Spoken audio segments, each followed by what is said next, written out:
Dia tidur yang lama, dia bangun pagi. Nabi kata, barang siapa yang buat amalan ni dan ditutup dengan doa, doa dia paling makbul pada hari itu. Hadis Ubadah bin Samit, hadis sahih, hadis Bukhari, hadis 1125.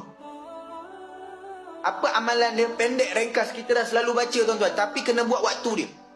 Bangun pagi, tidur, bangun pagi, awal pagi, jangan tengok telefon lagi. Bangun pula kena duduk dulu 2-3 minit. Jangan bangun terus berdiri ambil sembahyang kelang kabut. Tapi kalau subuh dah gajah, kena gerak jugalah. Tapi kalau bangun awal, kena relax dulu, bagi darah jalan lancar, tarik nafas, minum air. Jadi sebelum nak minum air, sebelum nak itu, sebelum tengok telefon, sebelum nak usik sana usik sini, sebelum nak kejut anak-anak, sebelum nak bergerak, buat benda ni dulu. Ni amalan untuk kita buat bila masuk hijrah yang baru ni, supaya kita ada satu benda yang kalau sebelum ni kita dah buat, teruskan. Kalau tak buat, kita amalkan. Apa dia? Yang pertama tuan-tuan, baca la ilaha illallah wahdahu la syarikalah. Kalau boleh panjang, sambung la ilaha illallah wahdahu la syarikalah, lahul mulku wa lahul hamdu. Tu je pendek.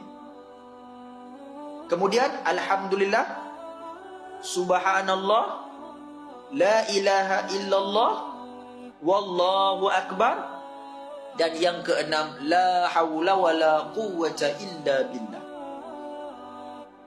Habis, tutup dengan doa. Allahumma gfir li zunubi. Baca apa-apa doa. Ya Allah, mudahkan urusanku, ya Allah. Ya Allah, bagilah traffic light semua hijau. Bagi ni, ya Allah, mudah cepat sikit kerja. Kan? Amin ya rabbal alamin. InsyaAllah, Nabi kata, siapa buat amalan ni tiap-tiap hari istiqamah, segala doa, segala hajat Tuhan akan segerakan. Dan itulah doa yang paling Allah Ta'ala nantikan pada hari itu, doa yang paling disukai, dan doa yang paling akan dimakbulkan pada hari itu.